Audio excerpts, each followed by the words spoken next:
नमस्कार, astro science में आप सभी का बहुत बहुत स्वागत है। मैं हूं आपके साथ अंजलि और मेरे साथ हैं एस्ट्रो साइंटिस्ट गुरुदेव जीडी वशिष्ठ जी। सर, आपका बहुत बहुत स्वागत है। माता रानी खुशियां दे, सुख दे। अगर आपके घर में पारिवारिक शांति नहीं है, घर में लोगों के आपस में रिश्ते अच्छे नहीं हैं, पारिवारिक सदस्यों में हमेशा मतभेद होता है, लोग एक दूसरे से उखड़े उखड़े रहते हो, हर बात में विवाद होता हो और आप अपने घर में सुख शांति चाहते हैं, तो बने रहें हमारे साथ, क्योंकि आपके घरेलू कलेश का कारण और निवारण लेकर हमारे साथ हैं आपके अपने एस्ट्रो साइंटिस्ट गुरुदेव जीडी वशिष्ठ जी। गुरुदेव से जानेंगे घरेलू अशांति क्यों होती है और किस खास उपाय से घर में सुख शांति का वास होगा। आज का एपिसोड बहुत ही खास है क्योंकि आपके पारिवारिक कलेश को गुरुदेव जड़ से उखाड़ देंगे। तो गुरुदेव, आज के अपने शो की शुरुआत करते हैं। सबसे पहले, क्योंकि हमने पारिवारिक कलेश की बात की, अगर पति पत्नी के बीच की बात करें तो अक्सर कई घरों में ये देखने को मिलता है कि पति पत्नी के बीच में कलह होती है। हम कई बार ऐसा सुनते भी हैं। कुछ पति पत्नी ऐसे भी होते हैं कि झगड़ा और कलह इतनी ज़्यादा बढ़ जाती है कि नौबत हाथापाई मारपीट तक आ जाती है। तो क्या पति पत्नी के बीच झगड़ा होने के पीछे किसी तरीके का गृह दोष भी होता है? क्या होता है ये गृह दोष और इसका निवारण क्या है? जन्म कुंडली का 7वां और 12वां घर, ये डायरेक्ट पति पत्नी के साथ संबंधित होता है। 12वां घर मियाँ बीवी के मिलन का होता है और 7वां मन से बंधन बांधने का होता है, जिसे हम शादी बोलते हैं जी। ठीक है। जब इन घरों के अंदर कोई भी खराब ग्रह बैठने लगते हैं और वो जो बैठे हुए ग्रह है इस घरों के अंदर, वो जब अशुभ होते हैं तो मियाँ बीवी में कला होती है, लेकिन अलग नहीं होते। लड़ाई झगड़ा मार पिटाई ये सब कुछ होता है और बहुत बहुत दिन तक अपने ही घर में रहते हुए अलग अलग रहते हैं। तो ये जन्म कुंडली के 7वें और 12वें घर के कारण होता है। इसके अंदर अगर 7वें 12वें और तीसरे घर के अंदर खास तौर पे कोई अशुभ ग्रह बैठा हुआ हो तो मियाँ बीवी का लड़ाई झगड़े के बाद में तलाक भी होता है।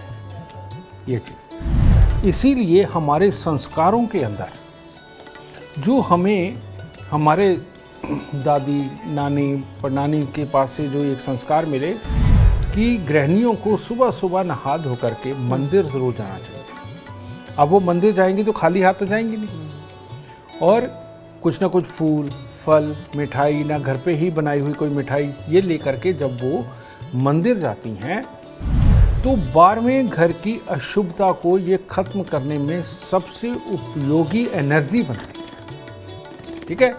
सारा खेल एनर्जीज का है जी, ऑरा का है। तो हमें वो बदलना होता है अगर हमारा खराब हो। तो वो मंदिर जाने से 7वां घर और 12वां घर ये शुद्ध होता है। तो मीठा जो होता है किसी भी प्रकार का, चाहे वो मिश्री हो, पतासे हो, बर्फी हो, लड्डू हो, कुछ भी हो, उसके अंदर मंगल होता है और शादीशुदा ज़िंदगी के लिए मंगल को खास तौर पे देखा जाता है। और मंगल खराब हो तो घर में क्लेश के चांसेस बहुत ज़्यादा होते हैं। तो इसीलिए मंदिरों के अंदर जितनी चीज़ें चढ़ाई जाती है, आप देखिए कड़वी नहीं होती, सारी की सारी मीठी होती हैं। तो वो जब हम मीठी बना के चढ़ाते हैं तो उससे शादीशुदा ज़िंदगी के क्लेश खत्म। दूसरा मियाँ बीवी के बीच में लड़ाई का कारण जो सबसे बड़ा है, और वो क्या है, एक की बात दूसरे को समझ ना आए, एक की बात दूसरे को बुरी लगे, समझाने लगो तो इरिटेशन पैदा हो जाए और लड़ाई का रूप ले ले। ये किस लिए होता है? ये होता है अपने अंदर ऑक्सीजन की कमी के कारण। ऑक्सीजन की कमी के कारण याददाश्त की कमी, और याददाश्त की कमी के कारण सामने अपने जीवन साथी की रोज़मर्रा की बातों को भूल जाना कि इसको क्या अच्छा लगता है क्या बुरा लगता है, ये भूल करके हर वक्त वही बात करना जो तुम्हारी नेचर में है और जो कि सामने वाले को बुरी लगती है। तो ये दूसरा कारण होता है शादीशुदा ज़िंदगी के अंदर लड़ाई का। तो इसीलिए औरतों को ख़ास तौर पे एक हिदायत दी गई कि शादीशुदा ज़िंदगी में अगर दिक्कत है तो बृहस्पतिवार को कच्चा पीला सूत पीपल को लपेट करके वहाँ पर जल चढ़ाएं। कारण आप सबको पता है कि इस धरती पर ऑक्सीजन का अगर कोई 24 आवर का कोई स्रोत है तो वो पीपल का पेड़ है। तो ये ऑक्सीजन की कमी, पीपल को कच्चा पीला सूत लपेटते लपेटते में 7 बार जब लपेटते हैं, औरत के अंदर जाती है, उसकी याददाश्त बढ़ती है, उसकी सहन शक्ति बढ़ती है और अपने ही घर वालों की ज़रूरतों को, बातों को समझने में उसको मदद मिलती है। ये साइंस है, ठीक है। और इतनी सी ये साइंस फॉलो करने से घर के अंदर कलेश होने बंद हो जाते हैं। जी, बहुत अच्छा और सरल उपाय गुरुदेव ने बताया है। एक और समस्या अमूमन कई घरों में देखने को मिलती है गुरुदेव कि पिता और बच्चे के बीच का संबंध अच्छा नहीं है, ठीक नहीं चल रहा है। कई बार तो बातचीत तक नहीं होती है पिता और बच्चे की। तो इसके लिए कौन सा गृह दोष जिम्मेवार है, इसका निवारण कैसे हो? जन्म कुंडली के अंदर पिता की कुंडली में पुत्र का जो स्थान होता है वो जन्म कुंडली का 5वां घर होता है, और पुत्र की कुंडली के अंदर जो पिता का स्थान होता है वो जन्म कुंडली का 5वां घर होता है, ठीक है। अगर पिता की कुंडली के अंदर जन्म कुंडली के 5वें घर के अंदर पापी ग्रह शनि, राहु, केतु को बोलते हैं, शुक्र को भी बोलते हैं, लेकिन यहाँ शनि, राहु, केतु आ रहे हैं। ये कोई भी ग्रह एक भी अगर इनमें से विराजमान है यहाँ पर, तो पिता की ही अपने पुत्र के साथ नहीं बनेगी। पिता हर वक्त अपने बच्चे को समझाने की फिराक में रहेगा, जिससे कि बच्चा दुखी होगा। और अगर बेटे की जन्म कुंडली के 5वें घर के अंदर शनि, राहु, केतु में से कोई 1 या 2 हों, तो बेटा ही ऐसा उदंडी होगा कि उसको अपने पिता का समझाया हुआ अच्छा ही नहीं लगेगा, और वो हमेशा अपने पिता के विचारों के खिलाफ ही जाएगा, और जो पिता समझाएंगे वो खास तौर पे नहीं करेगा। तो ये जो एक योग बनता है, आप देखिए कि जो भी बच्चे शराब पीते हैं, पब में जाते हैं, माँ बाप की नहीं सुनते, अपने दोस्तों के साथ मस्त रहते हैं, उनकी 2 ड्रेस बड़ी खास होती हैं। एक होती है काली और नीली, यानी कि नेवी ब्लू कलर और ब्लैक कलर, उनको बहुत पसंद होता है। और दूसरी ड्रेस होती है मल्टी कलर, यानी कि टी शर्ट या पैंट भी ऐसी कि जिसके अंदर कई कलर हो। ये जो कई कलर वाले हैं, जिनको ये कपड़े पसंद आते हैं, बेटा उनका केतु खराब 5वें घर के अंदर होता है। और जिसको ब्लैक कलर ज़्यादा पसंद है उसका शनि होता है, और जिसको ब्लू कलर ज़्यादा पसंद होता है उसका राहु 5वें घर में होता है। कितना आसान है जांचना। अब ऐसी अवस्था में जिस बच्चे का, मान लीजिए आपके घर में कोई ऐसा बच्चा है और जिसका स्वभाव नहीं मिल पाता माँ बाप से, या माँ बाप जो समझाते हैं वो उसको नहीं फॉलो करता है और हमेशा विचारों में तकरार रहती है, तो आपको जांचना क्या है। अगर वो मल्टी कलर पसंद करता है तो ऐसी अवस्था में 43 दिन लगातार 200 ग्राम चावल, 200 ग्राम देसी खांड दान दे दीजिए, आपका बच्चा सीधा हो जाएगा। और ख़ास तौर पे ऐसे बच्चे को अगर ज़ुकाम, डस्ट, एलर्जी भी रहता है तो फिर तो ये उपाय रामबाण की तरह काम करेगा, और माँ बाप के साथ विचार भी मिलने लगेंगे। सिर्फ 43 दिन ये चावल और देसी खांड दान देना है। अगर बच्चे को ब्लू कलर ज़्यादा पसंद है तो ऐसी अवस्था में क्या करना है, आपने अपने घर का जो मेन गेट है वो टूटा फूटा, जंग लगा हुआ ना हो, वहाँ पर पेंट वगैरह मुकम्मल सारा अच्छा होना चाहिए। और जो घर का मेन गेट है उसकी दहलीज के ऊपर चांदी की एक आधे इंच मोटे पतरा लगा दीजिए, ताकि आपका बच्चा जब घर में एंटर हो तो नेगेटिव ऊर्जा सारी बाहर ही रह जाए। चांदी में ये खासियत है कि नेगेटिव ऊर्जा, या आप ये कहें कि जो बुरी हवाएं हैं वो चांदी के आगे नहीं ठहरती। तो जैसे ही आपके घर की दहलीज में एंटर करेगा तो वो नेगेटिविटी बाहर छोड़ाएगा, ठीक है। और जब घर के अंदर रहेगा कूल रहेगा। और एक चांदी का ठोस हाथी बनाइए जो कम से कम 60 ग्राम का हो, जिसकी सूंड नीचे को हो, राइट पाँव आगे को हो, वो उसके सोने वाले कमरे में बेड के आसपास रख दीजिए। ये इसकी पॉजिटिव ऊर्जा को हमेशा बना करके रखने में उसकी मदद करेगा। तो ये ब्लू वाले भी हो गए। अब आगे ब्लैक वाले। अगर आपके बच्चे को ब्लैक कलर बहुत ज़्यादा पसंद है और चिड़चिड़ा रहता है, उसकी आंखों में दिक्कत रहती है, इरिटेट रहता है, जल्दी बाल सफ़ेद भी हो रहे हैं, अगर इस तरह के सिम्टम्स बच्चे के अंदर है और आपका कहना नहीं मानता और आपस में नहीं बनती है, कुछ नहीं, माँ करे या बाप करे, 43 दिन लगातार 8 साबुत बादाम लेकर के मंदिर चढ़ाएं, प्रणाम करें, आते हुए 4 वापस उठा करके ले आने, ठीक है, और लाके लोहे के डिब्बे में बंद करके उनको किसी अंधेरी जगह पे रखें जहां सूरज की रोशनी ना पड़ती हो। 43 दिन ऐसा करने के बाद डिब्बे को बंद करके वहीं पड़ा रहने दें और 1 साल तक इन बादामों को अपने घर पे रखें। 1 साल बाद उठा करके बादामों को जल प्रवाह कर दें, डिब्बा कहीं बाहर फेंक दें। आप ये करके देखिए, पक्की बात है, ये लाल किताब अमृत के उपाय, वशी ज्योतिष के उपाय आपकी पूरी ज़िंदगी के दुख तकलीफ ख़त्म करने में पूरी तरह सक्षम है। बहुत सरल उपाय बताए हैं गुरुदेव ने और अमूमन कई घरों में ये समस्या देखने को मिलती है। आप ये उपाय ज़रूर अपने घरों में अपनाएं और देखिए आपकी समस्या का निवारण ज़रूर होगा। आप देखते रहिए एस्ट्रो साइंस। हमारे एस्ट्रो साइंटिस्ट गुरुदेव GD वशिष्ठ जी आपको सरल उपाय आगे भी बताने वाले हैं जो आपके घर में हर तरह के कलह को जड़ से खत्म कर देगा। गुरुदेव ऐसा कहते हैं कि बच्चे की सबसे पहली गुरु या फिर दोस्त कह लें वो उसकी माँ होती है। माँ और बच्चे का प्यार किसी गवाही का मोहताज नहीं है। लेकिन अगर बच्चे अपनी माँ की ना सुनते हो या हमेशा अपनी माँ से कटे कटे रहते हो, इसके पीछे का क्या कारण है और ऐसी माँओं को क्या उपाय करना चाहिए? यही बात है बेटा कि हम ये एक्सपेक्ट करते हैं कि एस्ट्रोलॉजी के पास हर जवाब है और हर सवाल जब मर्जी दागे और उसका जवाब सामने से आ जाएगा। इसके पीछे टेक्निकल रीज़न बहुत सारे हैं। टेक्निकल रीज़न क्या है? अगर माँ की जन्म कुंडली के अंदर चौथे घर के अंदर कोई बहुत ही खराब ग्रह बैठे हैं तो उसके घर में तो क्लेश रहना ही रहना है। और अगर बच्चे की जन्म कुंडली के अंदर चंद्रमा बहुत खराब अवस्था के अंदर है तो ऐसी अवस्था में भी माँ के दुखों का कोई ना कोई हिस्सा पैदा होता ही रहेगा।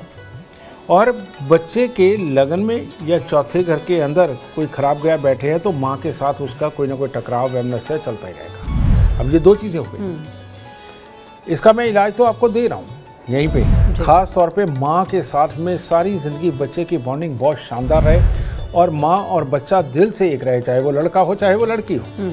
इसका उपाय तो आज मैं आपको देने वाला हूँ।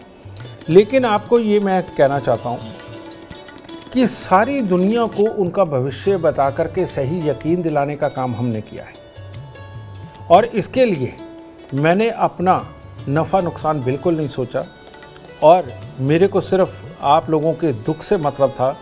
इस वजह से आप सबके लिए मैंने क्या किया है, आप अभी के अभी एंड्रॉयड फ़ोन के अंदर प्ले स्टोर में जा कर के एस्ट्रो साइंस ऐप डाउनलोड करें और माँ की भी डेट ऑफ बर्थ टाइम डाल के और बच्चे की भी date of birth time birth place डाल के एक तो बच्चे की लक मीटर के अंदर राशि चेक कर ले और एक उसके अंदर सेक्शन है कुंडली के बहुत बुरे योग, उसके अंदर चेक करिए। आपको सारी चीज़ का विवरण मिल जाएगा कि इन लोगों की माँ की मानसिकता क्या है, बेटे की क्या है, माँ कहाँ गलत हो सकती है या बच्चा कहाँ से गलत हो सकता है और उसका उपाय क्या है। वो अगर आप सटीक उपाय करते हैं जो कि मैंने आप सबके लिए बिल्कुल फ्री में कर दिया है, 1 रुपया भी नहीं लेके हम उसका, ठीक है। और ये सब आप लोगों का दुख मिटाने के लिए, घर घर से दुखों को मिटाने के लिए ये मैंने किया है काम जी। तो इसके अंदर जाकर के देखिए और देख के बहुत बुरे योगों का इलाज करिए, सुखी हो जाएंगे। और वैसे इसका जो जनरल इलाज है कि माँ बच्चा एक हो जाए और आपस में तकरार ख़त्म हो। पहले लोग सुबह नहा धो करके जल लेते थे, जल में थोड़ा सा दूध डालते थे, 4 दाने चीनी के डालते थे और जाकर के बड़ के पेड़ पे चढ़ाते थे और गीली मिट्टी का तिलक लगा के आया करते थे। सबसे उत्तम इलाज ये है।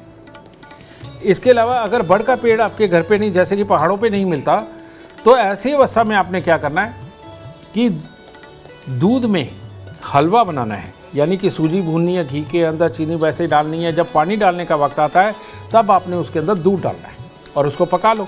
और हर मंगलवार को ये दूध के अंदर बना हुआ हलवा मंदिर चढ़ा करके गरीबों में बांटो। ये सबसे उत्तम इलाज है माँ और बच्चों के आपस में अच्छी बॉन्डिंग बनाने के लिए, रुपए पैसे प्रॉपर्टी के अंदर आने वाली बाधाओं को हटाने के लिए, अपने घर के अंदर बिल्कुल कूल माइंड होके हंसते खेलते आपस में परिवार को चलाने के लिए सबसे उत्तम उपाय है जो आपको ज़रूर करना चाहिए जी। और अब अगला सवाल जो है गुरुदेव, वो लगभग हर घर की समस्या है।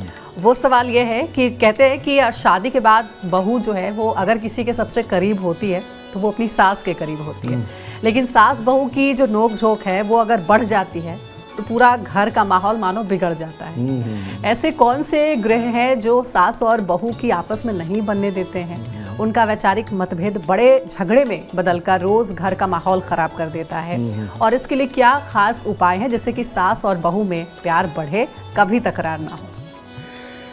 जन्म कुंडली के अंदर चौथा घर होता है माँ का, पति की माँ, और 7वां घर होता है पति का, अगर हम एक लड़की या औरत की कुंडली की बात करते हैं जी। चौथे घर से पानी देखा जाता है और 7वें घर से मिट्टी देखी जाती है, खेती वाली, ठीक है। तो इन दोनों का मेल तो है ही नहीं। अगर लिमिटेड मात्रा में खेती के अंदर पानी जाए तो फसल पैदा होती है, घर में खुशहाली आती है ना।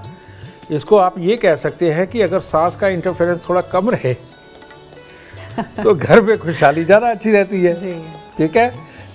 लेकिन अब बाढ़ वाली सिचुएशन देखिए कि बाढ़ आती है तो वो क्या करती है, जब बाढ़ आती है वो खेतों की मिट्टी को काट के बहुत बड़ा हिस्सा अपने साथ बहा करके ले जाती है, यानी कि इसे बोलते हैं चौथे और सातवें घर की लड़ाई, यानी चंद्र शुक्र आपस में मिलकर के नीच केतु बनाते हैं। ये एस्ट्रोलॉजिकल वे है इसको जानने का।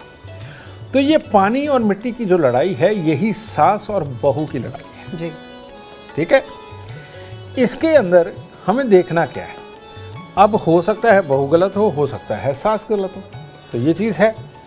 तो ऐसी अवस्था के अंदर एक मीडिएशन के लिए कोई होना चाहिए जो इन दोनों को समझा सके कि कौन गलत है कौन सही है, और बात को ये अपने ऊपर लेकर के ठंडा कर सके। ऐसे ही एस्ट्रोलॉजी है।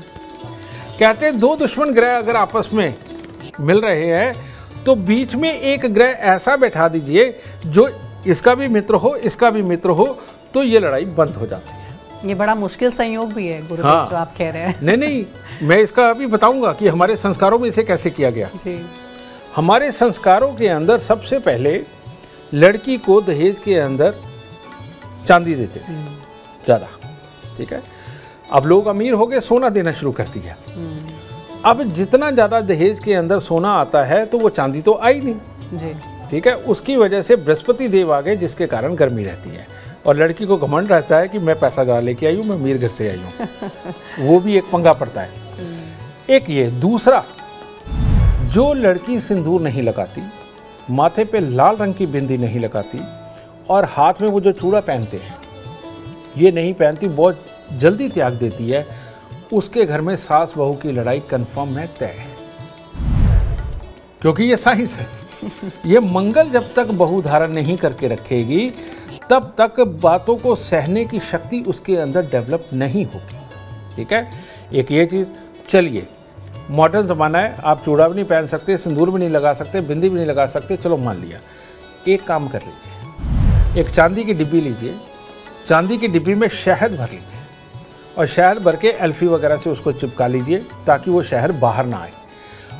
जिस भी घर में सास बहू की लड़ाई होती है, अगर सास और बहू को ये दोनों को एक एक डिब्बी रखवा दी जाए, यानी कि मंगल इन दोनों के बीच में स्थापित कर दिया जाए, तो इनका मन अपने आप नरम होकर के एक दूसरे की बात को समझने लगेगा और कलेश खत्म हो जाएगा। सब साइंस है, लेकिन ये आम लोगों को पता नहीं कि ये साइंस है, वो इसको अलौकिक चीज़ें समझते हैं। अलौकिक नहीं है, ये साइंस है। और जो मैं साइंस आपको बता रहा हूँ ये भी एक तरह की आपकी किस्मत की ये मेडिसिन है। खा के देखिए, सास बहू के कलेश खत्म हो जाएंगे। देखिए, गुरुदेव ने आपकी सबसे बड़ी समस्या का निवारण बता दिया है। बहुत ही सरल उपाय है, ज़रूर अपने अपने घरों में इसे इस्तेमाल करें। दादा दादी या फिर नाना नानी अपने पोते पोतियों से बहुत करीब होते हैं। वो कहते हैं ना कि धन से ज़्यादा ब्याज प्यारा होता है। वैसे ही बच्चों के बच्चों से दादा दादी को बेहद लगाव होता है। लेकिन बच्चे अगर अपने दादा दादी की इज्जत नहीं करते या उनके साथ रहना पसंद नहीं करते, तो इसके पीछे कारण और निवारण क्या है, गुरुदेव से हम जानेंगे।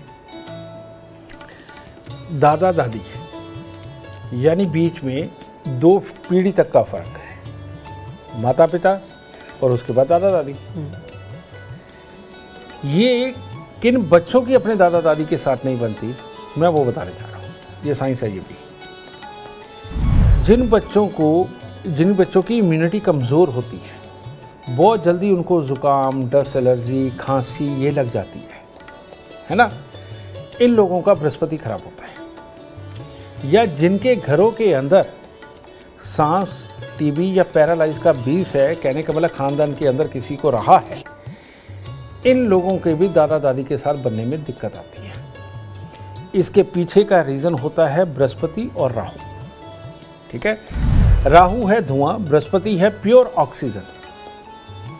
जब हमारे शरीर के अंदर पूरी तरह से ऑक्सीजन ना जाने की एक प्रक्रिया बन जाती है, जो कि इंटरनल कमी की वजह से होता है, उसकी वजह से हमारी इम्यूनिटी डाउन होती है, ठीक है। और बच्चे की याददाश्त कमज़ोर होती है, और बच्चा जो कोई उनको लंबा समझाना, लेक्चर्स देने वाली पोजीशन में आए, बच्चे के अंदर ईगो आ जाती है कि मैं इसकी बात क्यों सुनूं। समझे? ये इन बच्चों के अंदर ये प्रॉब्लम आती है और इन लोगों को अपना दादा दादी का कहा सबसे बुरा होता है। ऐसे बच्चे जो प्रत्यक्ष माहौल सामने होता है सिर्फ उसी में जीना चाहते हैं, और यही वो लोग हैं जो पुराने संस्कारों को दकियानूसी, ढकोसला ये सब कुछ बोलते हैं, क्योंकि उनको आज की ज़िंदगी नज़र आ रही है, पीछे क्यों कैसे करके ये सारे संस्कार बनाए गए उनको इससे मतलब नहीं होता।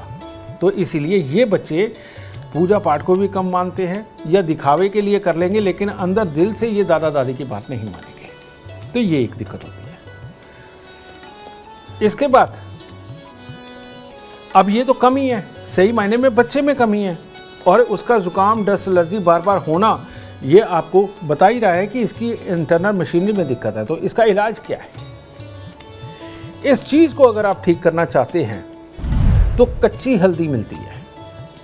कच्ची हल्दी 20 ग्राम लेकर के उसको आप पीसिए, पीस करके उसका आप रस निकाल लें कपड़े के साथ में कटोरी के अंदर, और जितना रस निकले उसके अंदर थोड़ा सा शहद मिक्स करके सोमवार और बृहस्पतिवार को अगर वो कच्ची हल्दी का रस बच्चे को पिलाया जाता है शहद के साथ मिक्स करके, तो उसके अंदर की ये जो मशीनरी बृहस्पति यानी कि ऑक्सीजन लेकर के अपने शरीर को बिल्कुल स्वस्थ बनाना और यादाश्त को तंदुरुस्त करना और धैर्य देना, ये जो कमी आ रही है ये कच्ची हल्दी उसको ख़त्म करेगी। और हर रोज़ केसर का तिलक बच्चे के नाभि ज़ुबान माथे पर लगाना इन समस्याओं को दूर करके दादा दादी के साथ बच्चों का सौहार्द बढ़ा करके दादा दादी से पिछली लाइफ का एक्सपीरियंस लेकर के ये बच्चे शायद दूसरे बच्चों से बहुत ज़्यादा अच्छे वाली ग्रोथ के ऊपर चले जाएंगे इतने से उपाय के साथ। यानी कि समस्या का निवारण तो गुरुदेव बता ही रहे हैं, इम्यूनिटी को कैसे आप स्ट्रांग कर सकते हैं, अगर किसी की इम्यूनिटी वीक है तो उसका उपाय भी उन्होंने बता दिया। गुरुदेव, घर में रहने वाले करीबी रिश्तों की तो हमने बात की, कई समस्याओं का निवारण भी आपने बताया, लेकिन गुरुदेव अब ये बताएं कि कुछ ऐसे रिश्तेदार भी होते हैं जिनसे हमारी बिल्कुल भी नहीं बनती, या अगर वो घर आ जाएं तो हमारा मन खराब हो जाता है, हम मन से उनका स्वागत भी नहीं कर पाते हैं। अगर ऐसा हो तो इसके पीछे कौन सा ग्रह दोष जिम्मेवार है, और रिश्तेदारों से प्यार और सम्मान मिले इसके लिए क्या उपाय करना चाहिए? बेटा अब तुमने तो रिश्तेदार बोल दिया, लेकिन रिश्तेदार इतने सारे होते हैं जो 9 ग्रहों में बटे होते हैं और 12 घरों में बटे हुए होते हैं। जैसे पहला घर नाना का होता है, दूसरा घर ससुर का होता है, तीसरा घर छोटे भाई बहन का होता है, चौथा घर माँ और मामा परिवार का होता है, पांचवा घर पिता और पिता के सगों का होता है, छठा घर फिर अगेन मामा का होता है या बहन का होता है। तो इस तरह से अलग अलग। मैं इसके अंदर आपको जो बहुत ही ज़्यादा किस्मत कनेक्शन रखता है मैं उस घर के बारे में बताता हूँ। अगर जन्म कुंडली के चौथे घर के अंदर ग्रह खराब बैठा हुआ है तो मामा के साथ तकरार होती है लेकिन मिलना रहता है। मामा के साथ तकरार होती है लेकिन उसके साथ मिलनसारी रहती है, और समय समय पे बुरे वक्त में थोड़ा बहुत काम भी आते हैं। ठीक है, तो ये चौथे घर की अशुभता को दूर करने के लिए हमें करना क्या है कि जब भी कभी चलते पानी के किनारे जाए तो थोड़ी सी चने की दाल बहा दीजिए बहते पानी के अंदर, इससे ये बुरापन निकलेगा। फिर जो रिश्ता ही खत्म होता है, जिनको देखते ही चिड़न आती है और मामा को भी आए और भांजे को भी आए और दोनों एक दूसरे के ऊपर ब्लेम गेम करते हों और देखते ही सड़ जाते हों, इवन शादी पे भी मिले तो तब भी एक दूसरे की तरफ तलक निगाहों से देखते हों, ऐसे में जन्म कुंडली का छठा घर ये जिम्मेवार होता है। ये मामा का प्योर घर है। ठीक है, ऐसी अवस्था के अंदर बेटा अगर ऐसा इंसान बंदरों को गुड़ गेहूं खिलाता रहे और नीले रंग के फूल ये माँ सरस्वती को समय समय पे अर्पण करता रहे तो उसके अपने मामा परिवार के साथ में ये प्रॉब्लम खत्म हो जाएगी, और फिर मामा को भांजे को देख के और भांजे को मामा को देख करके चिड़न कभी नहीं आएगी। अपने रिश्तों को मजबूत करें, अपने रिश्तों को मजबूत करें। इतने छोटे से उपायों के साथ लड़ने में क्या रखा है बेटा। बिल्कुल सही बात है, छोटी सी जिंदगी है और ऐसे में सबके साथ मिलजुल कर खुश रहना चाहिए, खुद भी खुश रहिए और दूसरों को भी खुश रहिए। गुरुदेव अब जरा आप इसके उपाय बताइए कि घर में अगर शांति हमें रखना हो, सुख समृद्धि का वास हो, इसके लिए दर्शकों को कोई एक वास्तु उपाय बताएं।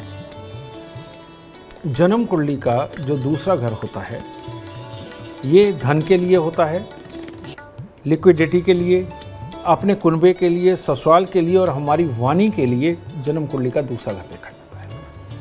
लेकिन जो मैं बताने जा रहा हूँ, हो सकता है आपके घर पे आने वाले कोई भी वास्तुकार वो इस बात को ना माने, लेकिन जो अभी मैं बताने लगा हूँ उससे प्रैक्टिकल आप स्वयं करके देखें और देखें कि उसका रिजल्ट आता है या नहीं।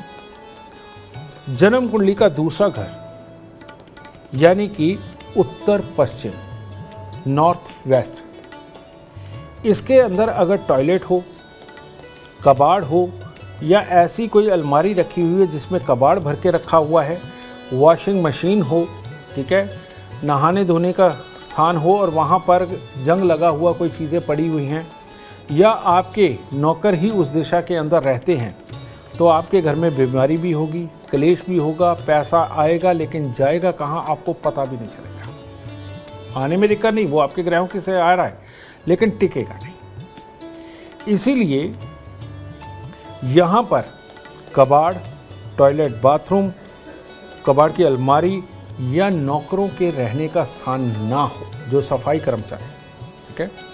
अगर ये आप यहाँ से नॉर्थ वेस्ट से शिफ्ट करते हैं तो आपको बहुत बड़े लाभ होने वाले हैं। दूसरे घर के अंदर राहु खराब होता है, इसका मैंने इलाज बताया। दूसरे घर के अंदर सूर्य भी खराब होता है। दूसरे घर के अंदर सूर्य हो तो कहते जर जोरू ज़मीन का झगड़ा पड़ेगा ही पड़ेगा और पैसे फंसेंगे, प्रॉपर्टी फंसेगी, ये होगा। तो इसका मतलब क्या, आपके घर के नॉर्थ वेस्ट के अंदर किचन है।